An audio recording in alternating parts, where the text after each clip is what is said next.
everything got switched around. The video being on Jedi service.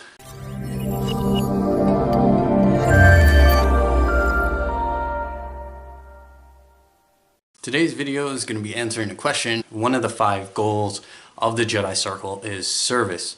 We already talked about create and creative arts. Service comes into play in many different ways, and we're not really going to get into all the different variations.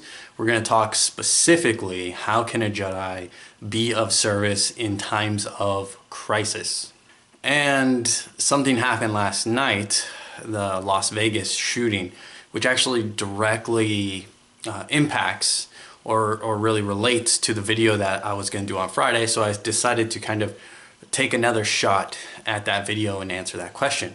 So lately, especially in the United States, there have been a lot of moments of crisis. There's been 3 different hurricanes that have impacted Texas, Florida, and Puerto Rico. There have been earthquakes in Mexico, which has caused devastation. Really just all across the world, there have been a lot of natural disasters.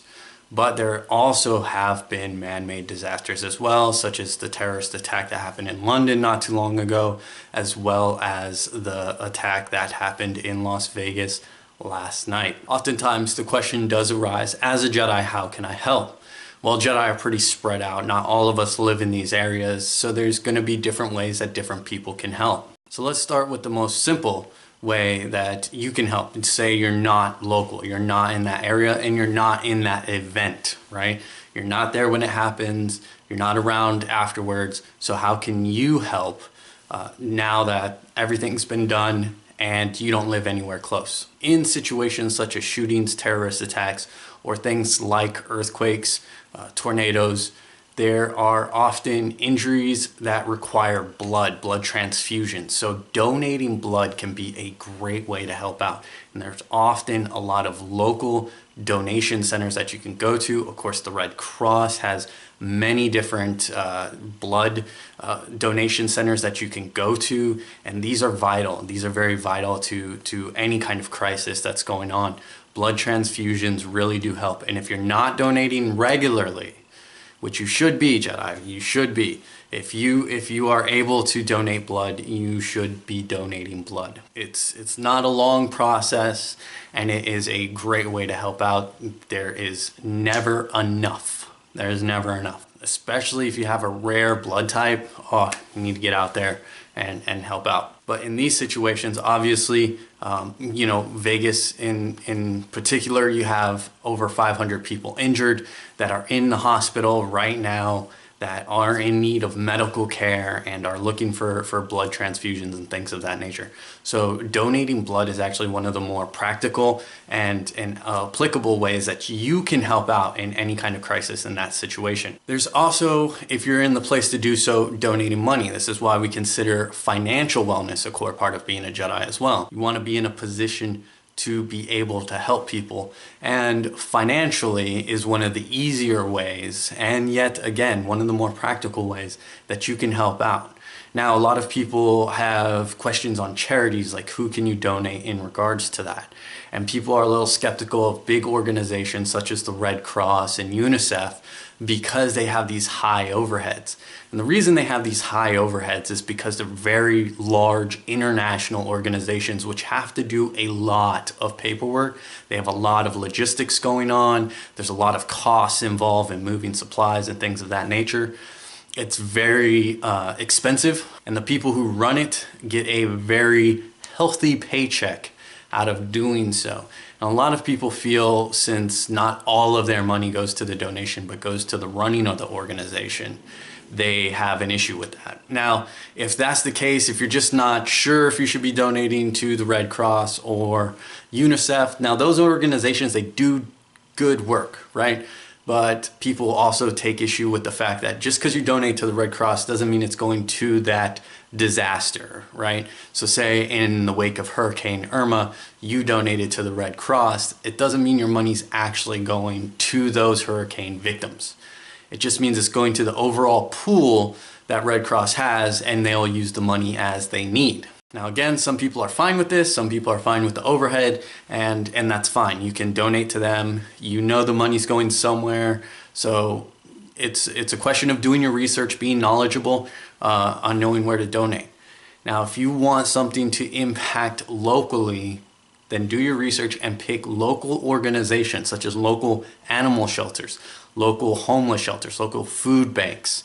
There are plenty of local organizations that have already been helping out long before the disaster, which will use that donation and use that money in the same way that they were using it before, and it'll go directly into the community.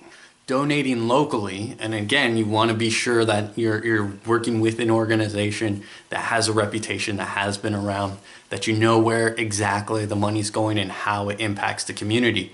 But donating locally can be a great way to ensure that your money goes directly where you want it to. Now, not everybody has the financial means in that given moment, especially recently with what people call donors fatigue, which is all these different events have been happening lately, and it's kind of one after the other after the other. And unless you're really, really financially well off, you're probably tapped out about donating. And if you're seeing these things from a distance, you probably have already given your monthly stipend of what you can give for donations, and you just might not be able to offer anything financially. But there are other ways that you can help out. Awareness is always a good one. If there are local charities that you would like to donate to and can, share their information. There might be other people out there who can, so the more you get that out there on social media and within your own social circle, then the better chance that they are able to gain some money somewhere. So awareness does help. Some people will throw it in the thoughts and prayers column, but again, really, it's nice to know that people are in your corner. It's nice to know that people do care, and that does help out in those situations. A lot of people want to dismiss that stuff, but it's nice to know that there are people out there who are watching, who do care, and who would like to do more, but just maybe can't, right? Also, you can donate supplies. Supplies are going to be a good thing. They're going to be needed. This is like in the blood category, right? Blood's going to be needed. Blankets are going to be needed. Food's going to be needed. So you need to look at what you can donate and what places are taking physical donations. However, just look into what the city's put together. You know, who has the city backed as a donation? Sometimes, like in the Vegas incident, the city itself will put up a GoFundMe page, and that donation will go directly to the hospitals and the victims and the families' victims. There's links in the description below. So if and it doesn't matter how much, like if you feel like, oh, I can't donate like $100, so I'm not really doing anything, don't think that way, right? If you think just one person donates $1 and we get 1,000 people to donate $1, that's $1,000. You know, every little bit helps. It does add up. So if you can only donate $1, then only donate $1. $2, $5, $10, whatever, right? Like if you can donate a little bit, that helps. Like in Puerto Rico, they have a lot of things that are stretched thin right now. They're out of power, the food, the water, materials, they need help right now. So just $1 to the individual organizations can really add up. So say you only have $10. Well, you pick out 10 good charities that are affecting that local community, and you give $1 to each. You spread the news, and that is helping. That is being of service. It may not feel like a lot, but it is something, and it does matter, and it does help. If you're local, there are a lot of things you can do. Again, with the supplies like blankets, food, things like that, you can usually bring those directly to donation centers. Also very valuable is time. If you have any time that you can give to the organizations, they will appreciate that. Packing stuff up, shipping things out, sorting items, getting things ready, sandbagging. Like there's always something you can donate your time to in areas of crisis. Especially when it comes to natural disasters. They will have search and rescue.